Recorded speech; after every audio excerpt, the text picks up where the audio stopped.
আল্লাহ রাসূল যখন ইন্তেকাল করলেন, ইন্তেকালের পর হযরত বেলাল রাদিয়াল্লাহু তাআলা আনহু তিনি যখন নবী করিম সাল্লাল্লাহু আলাইহি সাল্লাম যখন ইন্তেকাল করলেন, বেলাল প্রায় পাগলের মতো হয়ে গেলেন। তিনি গুছিয়ে চলে যাচ্ছেন। সাহাবায়ে কেরাম তাকে এই বিষয়ে জিজ্ঞাসা করলেন। হযরত বেলাল সে যে দেশে মহানবী সাল্লাল্লাহু আলাইহি সাল্লাম নেই, আমি আর সেখানে থাকবো না যেখানে আমার নবীজি চলে গিয়েছেন, দুনিয়া থেকে বিদায় হয়ে গিয়েছেন। আমি বেলাল আর সেখানে থাকতে চাই না, আমি চলে যাব। কারণ আমার নবীজি আর নেই এই পৃথিবীতে। আল্লাহর হাবিব সাল্লাল্লাহু আলাইহি সাল্লাম ইন্তেকাল করলেন। হযরত বেলাল ব্যাগগুলি গুছিয়ে চলে গেলেন যে নবীজি যেখানে নাই সেখানে আমি আর থাকবো না। আল্লাহু আকবার। কত ভালোবাসতেন নবীজিকে, জীবনের চাইতেও নবীজিকে ভালোবাসতেন।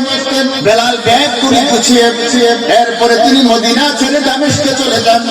কিছুদিন পর বেলাল স্বপ্নে দেখলেন যে নবী সাল্লাল্লাহু আলাইহি সাল্লাম তাকে বললেন, হে বেলাল, তুমি কি আমাকে দেখতে আসবে না? আল্লাহু আকবার। কিছুদিন পরে স্বপ্নে দেখলেন বেলাল চলে গেলেন। নবীজি ইন্তেকালের পরে মদিনা থেকে দামেস্কে চলে গেলেন। কিছুদিন পর স্বপ্ন দেখলেন নবীজি বললেন, বেলাল, তুমি কি আমাকে ছেড়ে চলে গেলে? আমাকে কি দেখতে আর তুমি মদিনায় আসবে না? আল্লাহু আকবার। বেলাল এই স্বপ্নে দেখে তিনি নবী করিম সাল্লাল্লাহু আলাইহি সাল্লামের রওজা মুবারকে দেখতে মদিনার উদ্দেশ্যে রওনা হলেন। বেলাল রাদিয়াল্লাহু তাআলা আনহু আগমনের খবর শুনে মদিনাবাসী আনন্দে আত্মহারা হয়ে যায়। আল্লাহু আকবার। বেলাল রাদিয়াল্লাহু তাআলা আনহুর খবর শুনে মদিনার সাহাবীরা, মদিনাবাসীরা আত্মহারা হয়ে যায়। বেলাল হলেন মহানবী সাল্লাল্লাহু আলাইহি সাল্লামের নিযুক্ত মুয়াজ্জিন। জোরে ঠিক কিনা? নবীজি হযরত বেলালকে নিযুক্ত করেছেন, পছন্দ করেছেন, মুয়াজ্জিন বানিয়েছেন।